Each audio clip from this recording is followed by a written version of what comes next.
One of the main ways in which conservation is enacted is through protected areas. So this is when state governments legislate to put aside a bit of land, but all this comes at the expense of the human communities that have lived there for a long time.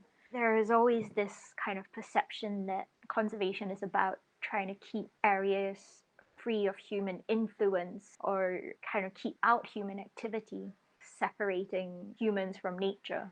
And all around the tropics now, we've got protected areas where the local communities are often evicted, they're removed, they are dispossessed of their lands, they're moved outside the protection area, the protected area, or they are permitted to live there, but they're not permitted to do certain things such as hunting or gathering just for conservation's sake. And so this creates a kind of a social justice problem. Some human activities are actually beneficial for conservation or for the flourishing of biodiversity and the flourishing of life in general, because you have a lot of indigenous practices that actually nurture biodiversity by kind of clearing out bits of forest. They allow more light in, it encourages certain species to grow.